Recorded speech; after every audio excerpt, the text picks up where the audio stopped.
Look, Teena, let's kick off with you. Gee, it's been a big week in Queensland politics, but the Palaszczuk government was yesterday exposed for a lack of empathy and compassion in relation to a 26-year-old woman and her bid to go to the funeral of her father. She's copped plenty of flack for it, and I actually said yesterday on Peter Gleeson's show that I thought it was a red-letter day in Queensland politics, and I sense a momentum shift in the way this election is going now. Peter, you're 100% right. I mean, mark that day in your diary. This is a turning point. I've always said Queensland can't win the election, 9 seats, very difficult to pick up, but I have changed my opinion in the last 24 hours. I mean, it's disgraceful what the Premier did. And although Queensland's quite like the lock-up and like being isolated amongst themselves, but she's gone a step too far with these heartless, callous, cold decisions. Well, she said they're not her decisions, but ultimately she could have made some. I've never seen anything like it. None of us have, Gleeson. So it's horrible, and I think it's a turning point. And I think we're in a great we have a great chance of having a bit of a good win in Queensland.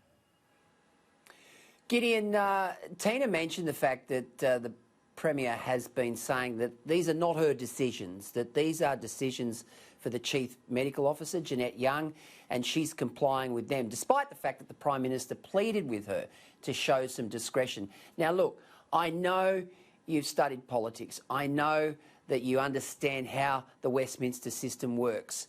Does Premier Annastacia Palaszczuk have the discretionary power as Premier of Queensland to go against the advice of her Chief Medical Officer and could have allowed that young woman, to go to her dad's funeral?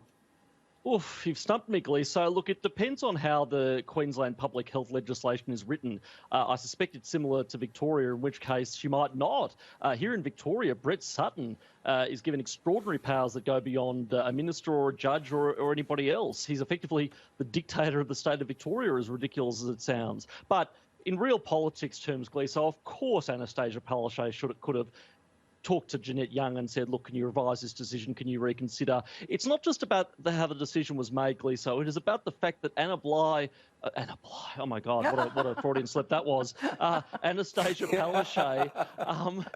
Palaszczuk completely washed her hands of any responsibility. Now, I think people are going to look at the decision and know how terrible these lockdowns are and how these border closures are hurting ordinary Queenslanders, but they're also going to say, look, if you stuff up, if you make a bad call, own up to it. You know, be a grown-up. Don't just say, oh, this professor such and such told me to do it.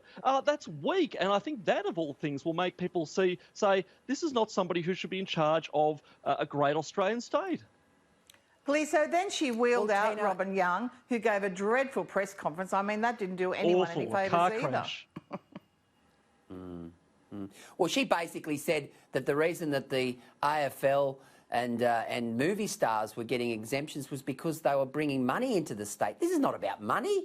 This is about people's lives. This is about closure. I mean, that young girl, there'll be a hole in her heart forever because she couldn't attend her father's funeral.